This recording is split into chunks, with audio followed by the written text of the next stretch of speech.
Hello, ladies and gentlemen. Welcome to another episode of The Terror Talk. I'm your host, Jeremy, and today we are here on episode 29, where we are talking about the film from 1992, Candyman. So this is a film that I had not ever seen before until today when I'm filming this right now. And the only reason I decided to sit down and watch it is because of the sequel that has been released. It was released a couple days ago, actually. And that is the Candyman as well. It's under the exact same name. 29 years later. How about that? But we heard about this film coming out, and it was one we knew we wanted to go see, but I didn't want to see it without having first seen the first one. So with that being said, I decided to sit down and watch it. I was sitting at home, and I asked my dad and my brother both. I was like, have y'all seen Candyman? And they both have seen it before. So I was like, okay, well, you both have seen it. Everyone else seems to have seen it.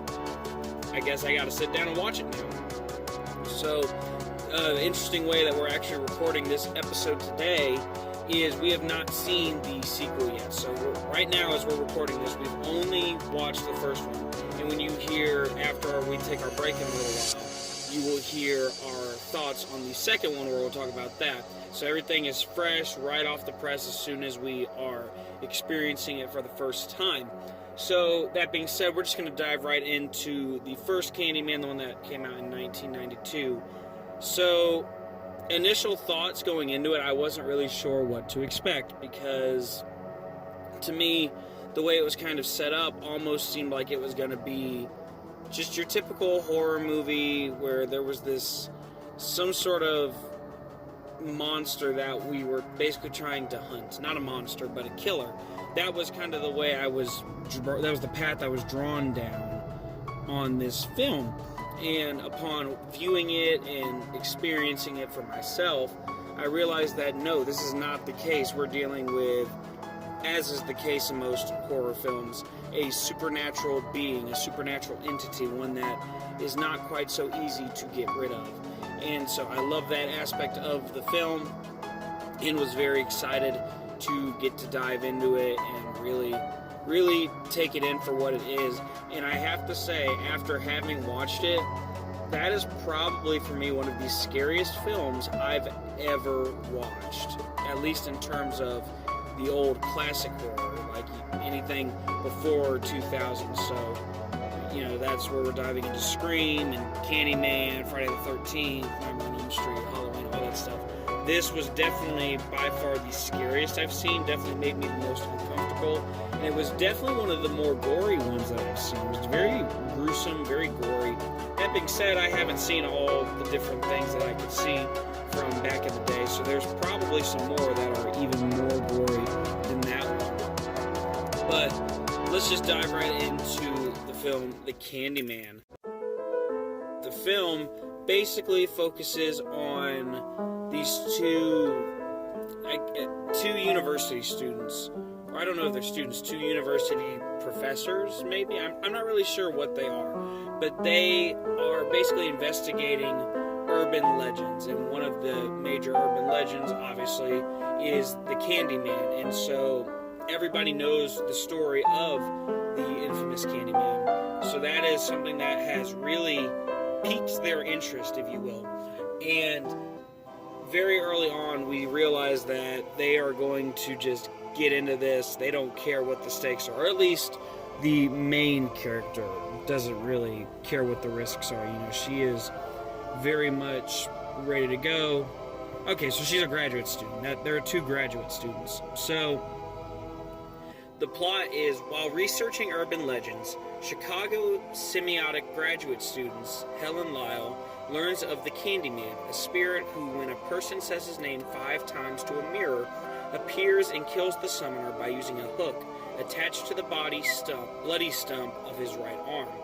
She learns from 2 cleaning ladies that Ruthie Jean, a resident in the notorious Cabrini Green housing project, is rumored to have been killed by the Candyman, and discovers there have been 25 similar murders.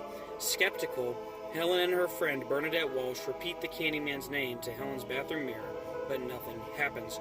So, right off the bat, you know, they're going to try and create this aura of suspense, and it actually works to a degree that is like, it scares the living crap out of you. And the very first scene we have, we're kind of witnessing this flashback sort of thing. And so we're seeing what is happening. We're seeing the story of the Candyman unfold, and it's being told through the eyes of someone else, but it tells it, and we actually see the Candyman appear behind this person in the mirror and kills them. And I'll tell you, that's like the first jump scare we get from the get-go. But then when Bernadette and Helen do that in their bathroom mirror, nothing happens. Helen and Bernadette are working together on a thesis on how the residents of Cabrini Green use the Candyman legend to cope with hardship. She and Bernadette visit the scene of Ruthie Jean's murder, where Helen discovers a room where apparent offerings have been left for the Candyman. Afterwards, they meet Ruthie Jean's neighbor, Anne-Marie McCoy, a single mother raising her infant son, Anthony. So, during this whole little encounter of going down there to Cabrini Green and investigating, we see our first look at what I basically call the Candyman's lair. So, Helen crawls through a medicine cabinet. What's discovered is right behind the wall of the medicine cabinet of each apartment is this, like, it's not necessarily supposed to be a passageway, but there's basically nothing dividing the two apartments. You can literally crawl through one into the other one. And so that's what piques her interest. And she discovers that with her own apartment and assumes that the whole layout is going to be very similar to that over at Cabrini Green. So she convinces Bernadette to go with her down to Cabrini Green to sort of investigate this, to find out what exactly is this the case, because they believe that Candyman is a real physical being. They believe he is a real killer who is basically hiding out in another apartment and sneaks through a mirror at night to kill the people standing in front of him. That evening, Helen and her husband Trevor have dinner with Professor Philip Purcell, an expert on the Candyman legend, who exposits that the Candyman, born in the late 1800s as the son of a slave, grew up to become a well-known artist who was highly sought after to paint portraits of wealthy whites. However, after he fell in love with and fathered a child with the daughter of one such family, her father sent a lynch mob after him. Once captured, they cut off his right hand and smeared him with honeycomb stolen from an apiary, attracting bees that stung him to death. His corpse burned in a pyre and his ashes scattered across the land on which Cabrini Green was eventually built. So right there you get this sort of backstory on who the Candyman is, and all those little minor details that we learn there are actually very important to developing the plot a little bit later. When Helen returns to Cabrini Green, she is attacked by a man who calls himself the Candyman. After surviving the assault, she identifies her attacker, who turns out to be the head of a gang called the Overlords.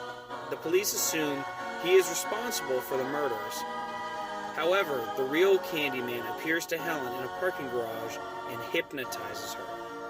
He explains that because she has discredited his legend, he must shed innocent blood to perpetuate it. Helen blacks out and awakens in Anne-Marie's apartment, covered in blood, to find Anne-Marie's pet Rottweiler has been decapitated and her son Anthony stolen.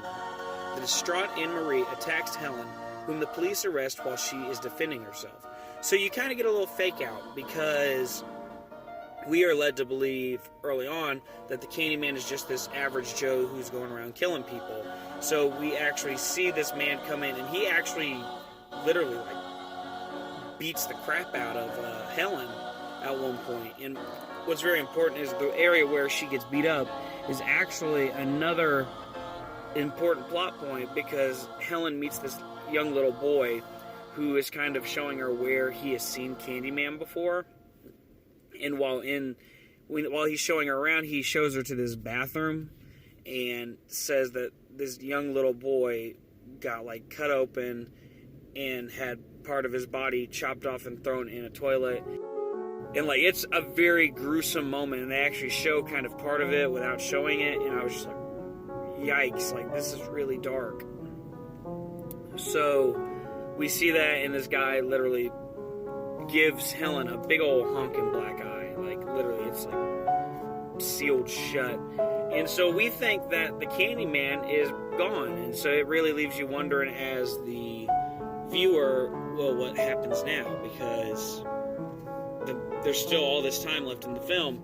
Well, come to find out, we realize the Candyman is a supernatural being, as many people probably realized going into it, but I was holding out hope that maybe he wasn't. So what happens next is the Candyman appears, and this is the creepiest part. This is where the creep factor really sinks in. So we see the Candyman for the first time, and right from the get-go, when he speaks, it gives you chills all up and down your body, because he just has this creepy way of talking. And the way the filmmakers and the audio mixers did this, it just creeps you out. Like, it's so, every word he says is so crisp. Everything he says is so articulate. And it's enough to just scare the living bejesus out of you. So we find out that she is basically framed for this murder of the dog and the kidnapping of the baby. And so then we pick up, after Trevor bails her out of jail, Helen looks at photographic slides taken during her visit to Cabrini Green and finds that one contains the Candyman. He appears inside Helen's apartment and cuts her neck, causing her to bleed and pass out. Bernadette arrives at Helen's apartment, and when Helen comes to, she sees that the Candyman has murdered Bernadette. Framed for the crime, Helen is sedated and taken to a psychiatric hospital where she is kept in restraints. So this is the part of the movie that just, it pisses me off, but at the same time, I'm just like, man, it's that typical thing with any supernatural horror film where basically the killer is able to frame people and do all this dirty work, and they didn't do a thing. And I hate it and I love it at the same time, because it just goes to show how much power these beings have in these films.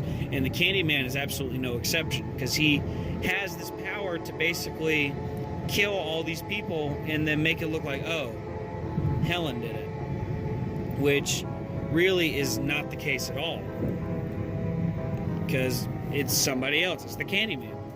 But so she gets taken to that psychiatric hospital and is being framed for these crimes. And I'm just like, ugh, I just want to help the poor girl, because while she's there in the psychiatric hospital at one point, Candyman actually basically comes and visits her.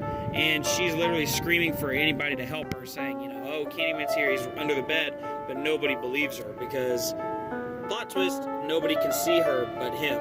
Nobody can see him but her. So a month later, psychiatrist Dr. Burke interviews Helen to prepare her for the upcoming trial. She attempts to prove her innocence by summoning the Candyman, who appears and murders Dr. Burke, allowing her to escape despite being framed for Burke's murder. She returns to her apartment to find Trevor now living with Stacy, a student of his with whom he had been having an affair. Helen confronts him, then flees to Cabrini Green to confront the Candyman and rescue Anthony. When she finds the Candyman in his lair, he tells her that surrendering to him will ensure Anthony's safety. Offering Helen immortality, the Candyman opens his coat, revealing a ribcage wreathed in bees. The bees pour out of his mouth as he kisses her and stream down her throat. He vanishes with Anthony, and Helen awakes to discover a mural of the Candyman and his lover, who bears a striking resemblance to her. So this is kind of a love story in a way for the Candyman. He is basically trying to find his lover again, and he wants her to come back to the underworld with him, but obviously Helen doesn't want to do that. And so this is one of the most disturbing sequences in the film, and it really is enough to just kind of make you get the weird chills all over your body, because you get this scene and this horrific imagery. So the bees thing, that thing is already creepy. Bees are a creepy insect already as it is, and when you basically have them all swarming, creating a hive in this man's chest, that just makes it even creepier. And so this sequence is just all sorts of uncomfortable, because I think you almost don't expect to see something like this. You don't expect that at all, and you get exactly that. He opens up that coat, reveals the bees, and then basically kisses her, and it's like, oh geez, and I'll tell you, it was one of the most uncomfortable sequences ever that I saw. But yeah, and one other thing to mention is the whole her husband has the new girlfriend now or whatever. So throughout the film, there are several times where he shows up late, or she calls him trying to find out where he is, and it's 3 a.m. Like, there's a lot of instances where he is not where he should be, and so the whole time it's alluded to that he's having this affair, but we don't finally get the big reveal until now. And of course, you as an audience member, you're like, I knew it, I saw this coming.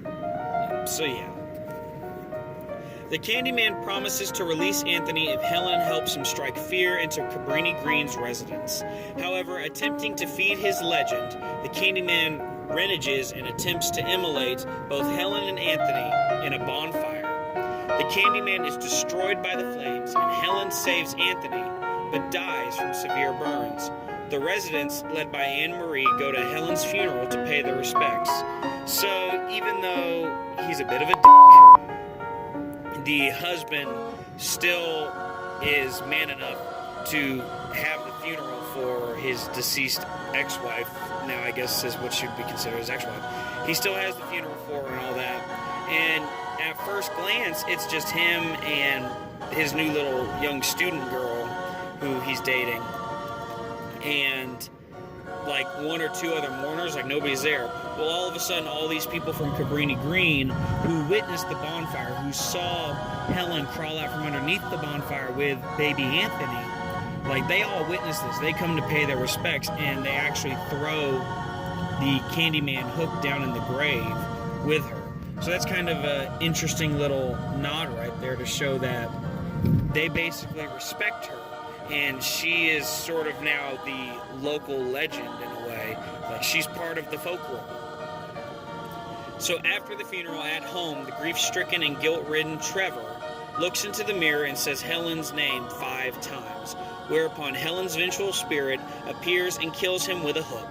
In the Candyman's former lair, a new mural of Helen dressed in white with her hair ablaze is seen, implying that she now belongs to the local folklore. So, this ending, like, you almost don't expect it in a way, because, I thought it was going to end with the funeral and all that. Well, then we get back to the house, and we see her husband is having, like, this really tough time, and he's, like, apologizing and stuff, and he's repeatedly saying Helen's name and saying, I'm sorry, I screwed up, yada, yada, yada. He's basically feeling sorry for himself now. Well, that's the kicker. So he's in the bathroom, he's locked himself in there, and he's just trying to, just come to terms, well, what have I done? I threw away everything. Maybe if I'd have kept a closer eye on her, none of this would have happened, yada, yada. Well, his new little, whatever you want to call her, is out there, and she's like, oh, I'm going to cook dinner and all that. And we see this kind of parallel thing where this girl, Stacy, is cooking dinner for him, and we see the parallel of Helen cooking for him. So that's kind of a neat little thing they did to kind of create the parallel scenarios here. So I kind of love that they did that. But yeah, so he says he says Helen's name 5 times in the mirror. And when he was looking in the mirror, I was thinking he's going to say Candyman. And he never says it. Instead, I keep hearing him repeat Helen's name. And then it dawned on me exactly what he was doing. I'm like, he is summoning Helen. And he might not realize he's doing it, but he is. And when she appears behind him, it's such a creepy, eerie moment, because there's these strobe lights and stuff. And she's right behind him, all burnt to death. It is a creepy moment. But I love the moment. And it shows that now Helen is part of the folklore of this whole thing. So I kind of love that they were able to do that. That's a really neat touch on their part. So good on them for doing something like that. So the cast of characters in this film, we have Virginia Madsen as Helen Lyle, Tony Todd as Candyman, Xander Berkeley as Trevor Lyle, Vanessa Estelle Williams as Anne-Marie McCoy, Casey Lemons as Bernadette Bernie Walsh, and those are the only ones I really care about. Those are your main characters in the film. I shouldn't say they're the only ones I care about. Those are your main primary focus characters we get. So I have to tell you that Tony Todd as the Candyman, that has to be one of the creepiest and most brilliant performances I've ever seen by an actor portraying a crazed killer, monster, whatever you want to call him. It truly was one that just made me feel uncomfortable. Like I said, throughout, he had these moments where he would start talking and, reciting like the Candyman's curse, so to speak. And whenever he would do that, it made your spine tingle because it was so creepy. And just the way he did it, like, I give so much applause to him for it, because he really did make a huge impact on that film just by that small little touch alone of, reciting the Candyman's curse and all that, and constantly talking to Helen. There was so much about it that just made it beautiful, and I'm all day here for it. Like, it was awesome. So one other actor I want to give credit to, and I'm only giving credit to this one because I've seen him in other projects, and it is Xander Berkeley, and he is in The Walking Dead, and really he was in The Walking Dead. He did get killed off eventually, but he was in The Walking Dead, and my big credit I want to give to him was in The Walking Dead, he plays this real sleazy scumbag kind of guy. And in this, he plays this really sleazy scumbag kind of guy. And it was kind of perfect because it was like he just did everything so perfectly there, playing that type of role, and he does so well with it. He's just the type of role that something isn't quite right behind the scenes, and you want to hate him, but you're not sure if you should, but something's going on. You know that. You suspect it. So he did a beautiful job with that. Absolutely stunning. I'm so pleased with his performance on that. So fantastic job. So overall, this film is definitely one that caught me by surprise in terms of how much it creeped me out and scared me. And like I said, I've seen all of the real classic slasher flicks. So, I've seen Friday the 13th and Nightmare on Elm Street, Halloween, all those classics that we know and love. I've seen every last one of them. Not a single one of them could scare me the way that this one did. This one left me truly uncomfortable, and I'm so pleased that it left me as uncomfortable as it did, because it just kind of made you it made your skin crawl. It really did. It made your skin crawl a little bit, and that was such a joy to experience that. So, great job to the cast, the crew, everybody involved with it. To make a film that scary and make you that uncomfortable is not an easy task. And they did it in spades, to be honest. They absolutely did it in spades. So, great on them. Fantastic job. So, yeah, that's Candyman 1992, the original Candyman. We are very, very excited to get to go see the second installation of the Candyman. So it's technically not the second. There were technically two sequels. This one is the only one classified as a direct sequel, though. So we are very excited to get to go experience that. I'm very curious to see how it will live up to its predecessor, because, like I said, it was a very scary film. And I don't scare easily with horror films, but this one is enough to make you get a little uncomfortable, a little scared. So I'm very pleased with that performance. I'm very pleased with that whole directorial style, the writing style, everything about it. It just pleased me to the core. So I'm very, very excited to see what we're going to get with Candyman 2021 release. This film has Jordan Peele involved in it, and he has become one of the modern thriller horror slasher guys. So he's become very, very involved with things like this. So I'm very curious to see how he's going to portray this film, and I'm excited to see what we get from it. But yeah, so that's Candyman 1992. So we are going to take a short break to hear from our sponsor, and when we come back, we're talking about Candyman 2021. Hey there, Terror Talk fans. Are you looking for a new way to let your voice be heard? If so, check out our friends at Anchor. Anchor is a one-stop shop for creating your very own podcast.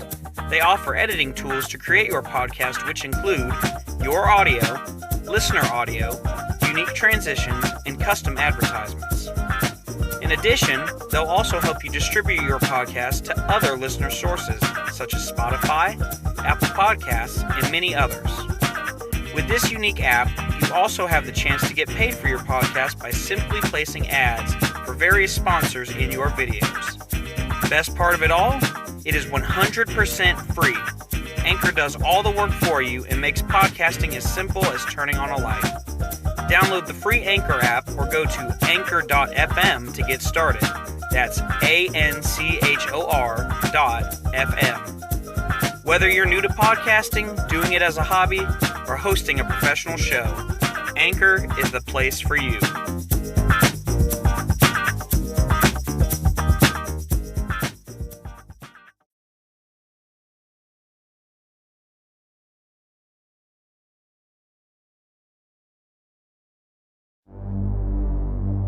And we are back on episode 29 of the Terror Talks, where we are talking about the original Candyman from 1992 and the newly made sequel coming out here in 2021. So as we told you guys before the break, we're actually doing this episode in a very interesting way, in that we recorded the first part after having just watched the original Candyman, and we are actually recording the second part of this episode right after seeing the new Candyman. So we got to see both of them, and we're giving you our thoughts literally mere minutes after seeing it. So we're just going to dive right in to this film. So Candyman, what can we say about it?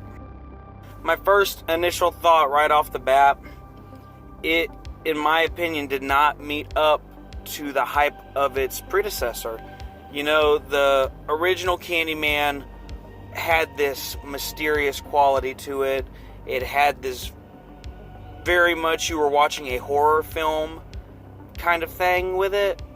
And this one just did not do it for me. This one did not have that same sort of hype about it. You know, a lot of people, I think, were looking forward to seeing it because, you know, it's been 29 years since the original Candyman. And this is what we got. And to be quite honest, it wasn't anything that I would necessarily pay money to see again. Maybe I'd have to see it through a slightly different lens, perhaps. That's the only thing I can figure.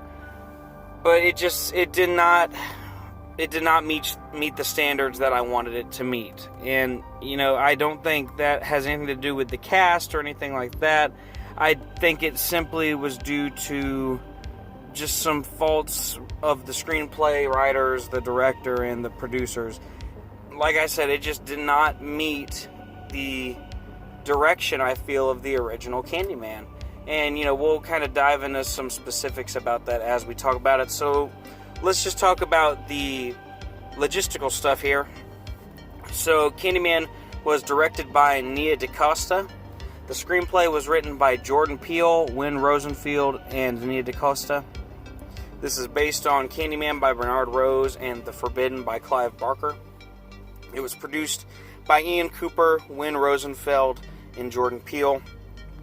And it starred Yahya Abdul-Mateen II, Teyona Paris, Nathan Stewart Jarrett, Coleman Domingo, Vanessa Williams, Virginia Madsen, and Tony Todd. So, the film was released on August 27th, 2021, has a running time of 91 minutes, and its budget was $25 million, and in box office sales, it has only made $9.1 million. So already it would appear that crowds are not quite as, pleased about it, or at least they're not flocking to the box office as much as they might have been flocking on previous films. So let's just dive right into the plot of this film.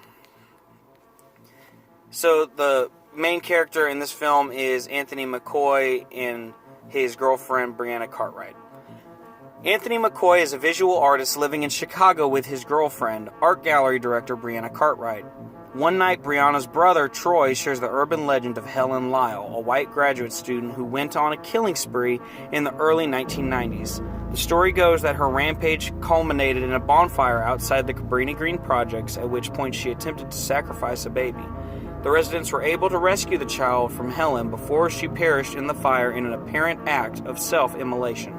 So I do want to point out one real quick thing. So there's a reason that they mention that Helen Lyle, if you remember her, she's from the first one. She is a white graduate student.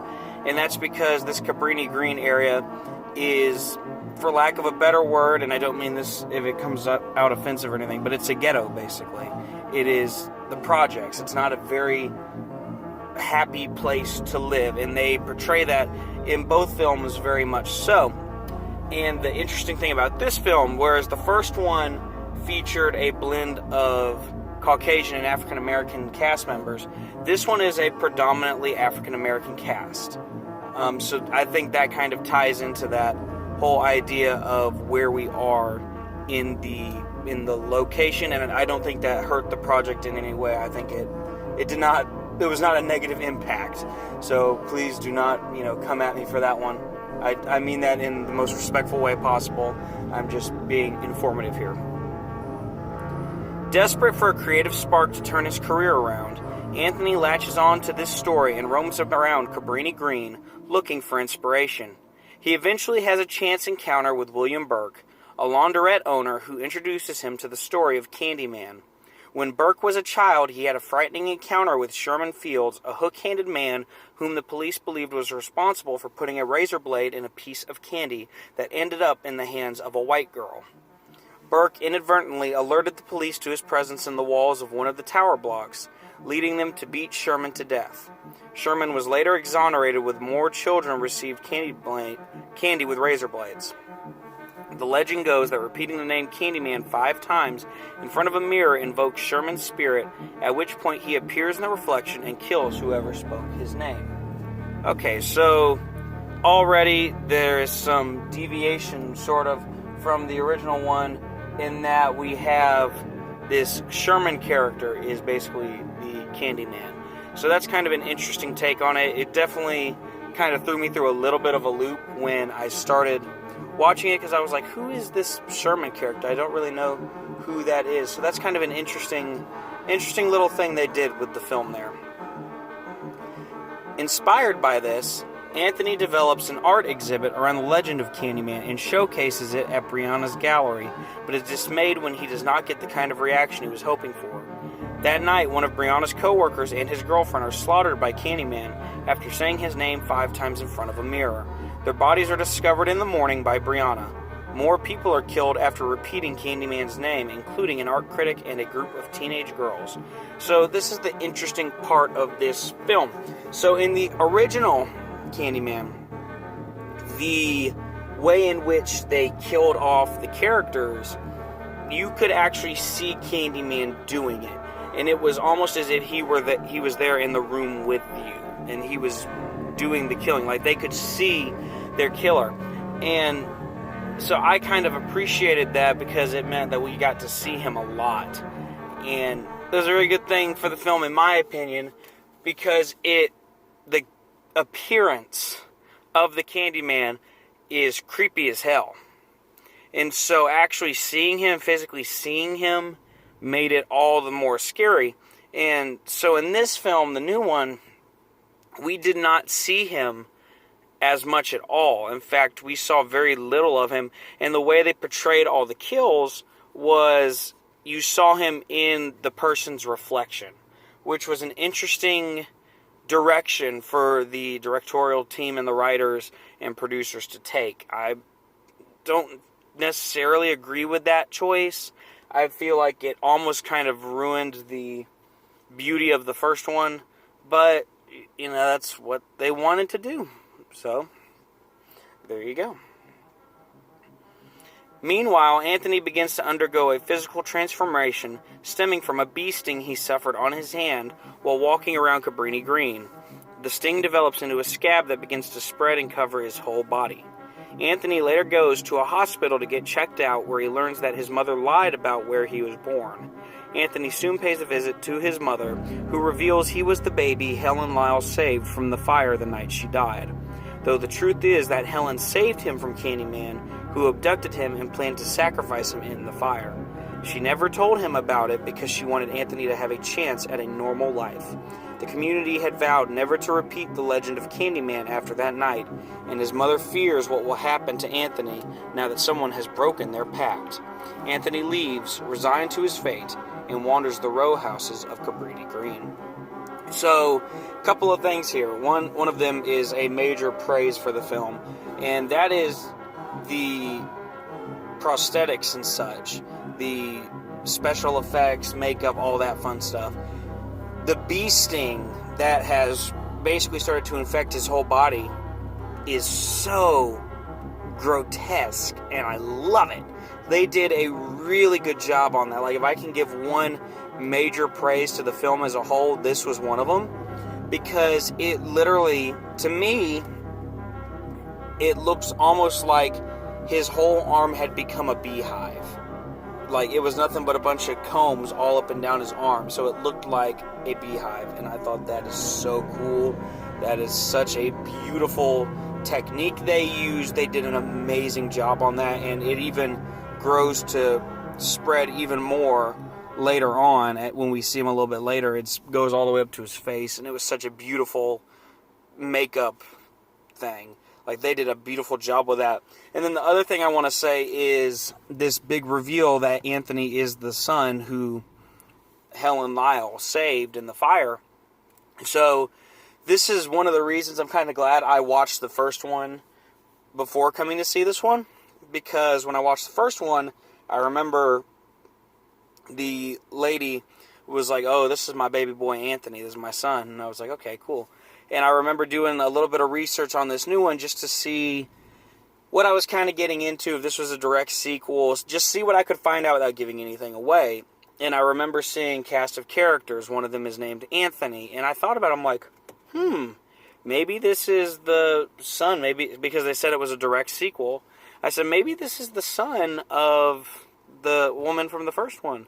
And so when we got the reveal, I was like, yep, I knew it. He was the son. And I thought that was a really nice touch on their part. And that was one thing that I definitely was like, good job on the screenwriters for doing that. Y'all did a bang-up job with that kind of cool little callback to the first one. So very good on that. Concerned about Anthony, Brianna recalls him mentioning that he first heard about Candyman from Burke. So she heads to Cabrini Green in hopes of finding him. Once there, Burke subdues Brianna and takes her to an abandoned church, where Anthony has entered a fugue state as his body continues to deteriorate. So this is another moment where we see the beautiful makeup work that was done on Anthony. Because like I said, it's just getting more and more grotesque up his body. It's all over his face and his arm, and just creepy as all get out. And then this is that other really neat part, is that Burke is the crazy person, so to speak. So there's something about Burke that we don't necessarily realize from the get-go, and when we finally find out that he is not as nice as we thought he was, that's kind of neat. So Burke reveals that not only did he witness the police beat Sherman to death, he also saw Sherman return later as the Candyman, after which he butchered his older sister when she summoned him in the bathroom mirror of their apartment. He plans to have Anthony gunned down by the police, creating a new legend in which Candyman is an instrument of vengeance rather than a symbol of black pain and suffering. To complete Anthony's transformation into Candyman, he saws off his right hand and replaces it with a hook. So they kind of use Candyman as more of a symbol for pain and suffering. That's one of the things that they tried to prove in the first one. That's what Helen Lyle and her companion were trying to prove, was that the African American community had created Candyman as a way to come to grips with different pains and sufferings in their lives. So Burke is trying to kind of bring that back in a way here. Brianna manages to escape the church and is chased into the Cabrini Green row houses by Burke, whom she viciously stabs to death. Anthony appears and collapses into her arms as the police, lured to the scene by Burke, show up and shoot Anthony to death. Brianna is handcuffed and placed in the back of a police SUV, where an officer attempts to intimidate her into agreeing that Anthony provoked the other officer into shooting him. Brianna uses the car's rearview mirror to summon Anthony, now Candyman, and he massacres every police officer at the scene. As more police arrive, Candyman takes on the appearance of Daniel Robitel and gives Brianna a single instruction: tell everyone. So that's where the film ends, and that's kind of a neat way, because one of my big complaints was throughout the film, we don't really see Candyman at all. And so right here at the end, we get to see him really come in and just start tearing things up and killing everybody. And so I'm kind of glad we got that last little hoorah to see him. But I still do wish we could have seen him a little bit more, because I was just really disappointed. I didn't get to see as much of him as I would have liked, because that, like I said, that was the creep factor, was who the Candyman was, and the actor that played him was so well done in the first one. But what I do love is that finally, I was waiting for this the whole film. The thing that they did in the first one was they had the Candyman was like speaking his legend and whatnot, and the way they did it was his voice was like right there in your ear, talking to you in your ear, and it was so creepy. So I was waiting for it to happen in this one, and it just seemed like it never was going to. Well, then at the very end, we finally got what I was looking for. I was like, thank you, thank you, thank you. You're giving me some love here. I'm glad we got that. So that is the Candyman. So the reception on it was, in the U.S. and Canada, it was projected to gross around $15 million. However, after making $9 million on its first day, including $1.9 million from Thursday night previews, estimates were increased to $20 million. So they're projecting it to make a pretty good thing. According to review aggregator Rotten Tomatoes, 85% of critics have given the film a positive review with an average rating of 7.3 out of 10. The website's critics' consensus reads, Candyman takes an incisive, visually thrilling approach to deepening the franchise's mythology and terrifying audiences along the way. So, this is where I have to disagree a little bit. In my opinion, I don't feel that this one, like I said, I don't feel it lived up to the hype of the first one. I feel like the first one was beyond scarier. It was more uncomfortable. This one, you could definitely tell this was a Jordan Peele film, because it had this sort of thriller aspect to it rather than horror. And that's what I was not necessarily so happy about, because I wanted that horror aspect. I wanted it to be as gruesome as the first one, and it just wasn't. They didn't hit the money where I wanted them to on this one, and unfortunately that kind of did it for me. I'm not going to lie. As I was sitting there, I really was just kind of bored at times, and that's the sad part about it, is it just didn't meet the mark in a couple ways. You know, like I said, one of them was that we didn't see the Candyman that much. We didn't really see that much violence on screen. And it's not that I need to see violence on screen, but if I'm paying money to go see a horror film, I expect to see, something similar to what the original promised. And the original, if you recall the original, was very gory. There were several scenes where it was just blood, guts, gore, very raw horror. And this one just didn't do that nearly as much. That being said, with the character of Anthony, they were able to do that a little bit more. But with everything else, it just was not the same for me. I did not necessarily like it. I did not like the appearance of Candyman either. So In the first one, he had this big fur coat, and where they had stabbed the hook into his arm stump, it was bloody and gory and grotesque. It was nasty. In this one, it looked like a clean cut. There was no blood, there was no guts, nothing like that. And so that was a little disappointing to me. And I just wanted a little bit more. I expected a little bit more. And I almost feel like it took the more Jordan Peele, Us kind of route, or Get Out kind of route. Like, it was more for the psychological aspect of it than the horror aspect. And so that was a little disappointing, I will say that. That being said, I do think that they did a good job with expanding upon the folklore of the Candyman and broadening the story a little bit more, giving us a little bit more depth about who he is, what he is, and that sort of thing. And I will say there was more body count in this one. There was a lot more deaths in this film than there were in the first one. I think the first one, we only saw 4 people. In this one, we got at least 8 deaths. 9 if you count Anthony dying from the gunshots. 10 if you count the girlfriend's father, who, that was kind of an interesting thing. They give us a traumatic backstory with her, of her father killing himself. So this one had a little bit of a higher body count, but it just was not as visual. It wasn't visually appealing. The aesthetic wasn't quite there. So that was a little disappointing for me. So, scale of 1 to 10, I'd probably rate this one 4 or 5. Just because I just didn't get the same feeling that I got from the first one. And, the first one, in terms of, scaring me, I was actually jumping during the first one. I jumped a lot watching it. This one, I did not jump nearly as much. In fact, many of the jump scares felt pretty forced. And it takes a lot for me to say that. But they felt really forced. And, maybe some people will disagree with me on that. But for me, they were definitely some forced jump scares. They were not as organic or unexpected. I remember in the first one, there were several moments where the most typical thing could basically mean a jump scare, and then when it happened, you didn't see it coming. In this one, it was things that you would expect to be a jump scare. You'd have this long hallway, and then boom, it would get you. So that was a little disappointing.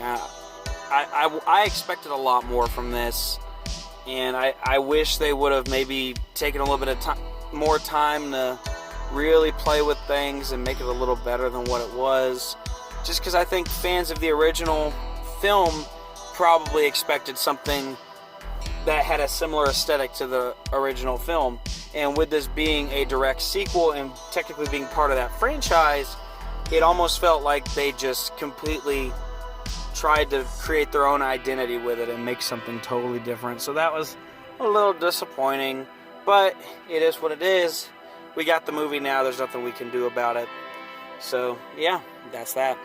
So that's Candyman 2021, the sequel to Candyman 1992. We just saw it. Wasn't great. Wasn't horrible. But, everyone has their own opinions. Everyone's got mixed reviews on it. So, go check it out for yourself. Be sure to go check it out in theaters if you can. I highly encourage everyone to go to the movie theater and watch it. Just because, movie theaters need you right now. It is so important to go out any chance you can and catch a flick, because the movie theaters took a big hit with the pandemic. And with the way things are currently going, we could end up back down another route where movie theaters are going to take another big hit. So if you can go out there, support them. I know it's a little weary. It's a little I don't know if I want to go to a movie theater, and maybe you don't, and I respect that decision. But if you do feel comfortable, go wear a mask, get vaccinated if you must. Whatever you're going to do that make you a little more comfortable to go, take the chance, go see a movie in there. These people depend on us to basically help them move forward. This is their job, their livelihood. So if you can, just do them this huge solid and just go check it out in person. There's nothing quite like seeing it in the theater either. I always say that. Seeing it in a theater is so much different from seeing it on your laptop screen at home or your television at home. Go to the theater. It's such a different experience. It really is. Plus, it's in the dark. You've got other people there, and everybody feeds off of the energy in the theater. So, if you can, make an effort to go down there and check it out. We highly encourage it. But that is going to do it for us today on episode 29 of the Terror Talks, where we were talking about Candyman from 1992 and the new Candyman sequel from 2021. My name has been Jeremy. This is the Terror Talks. If you liked this episode, feel free to like, comment, and subscribe below. Let us know what you liked, what you didn't like, or what you want to see. You can also send us an email at theterrortalks@gmail.com. We're always checking it, and we're always looking forward to hear from you guys. Be sure to also go like us on all our social media. We are on Facebook, Instagram, Twitter, and YouTube. You can listen to us on all the listening platforms: Spotify, Anchor, Apple Podcasts, Google Podcasts, as well as a collection of other ones as well. You can also support us a little bit more by going and checking out our Patreon and subscribing to that to get special perks like early access and bonus content. Also, go check out our friends over at the Unofficial Universal Orlando podcast, where they're covering all things Universal Studios related. And if you like them, go check out their sister podcast, the Rush of Fear podcast, which is covering all things Halloween Horror Nights related, which we are so pleased to announce we are going to be attending very, very soon. And they're actually going to be a guest of ours on the show. So that's going to be kind of a neat thing. We're going to feature them, as well as another podcast that you must check out, the Theme Park Duo podcast. They're covering all things over on the West Coast with Disneyland, Universal Studios Hollywood, Knott's Berry Farm, plus their Halloween events, Knott's Scary Farm, Halloween Horror Nights, Hollywood, Fright Fest, and all that fun stuff over there on the West Coast. And then also go check out our friends over at Tales from the Creeps. They're covering all things paranormal, supernatural, extraterrestrial, interdimensional, as well as just things that are downright creepy. Finally, we want to thank you guys for being such awesome listeners, such loyal listeners. We could not do this show without you, and you are truly what makes the show what it is. So thank you guys so much for tuning in each episode and being here with us. Let us know what you want to hear. Maybe there's something we can work out and do an episode on. If you give us some suggestions, we are always open to them. But that is going to do it for us today on episode 29 of the Terror Talks, where we talked about the Candyman from 1992 and the Candyman from 2021. Until next time, be safe out there, don't text and drive, and be excellent to each other. Take care, guys.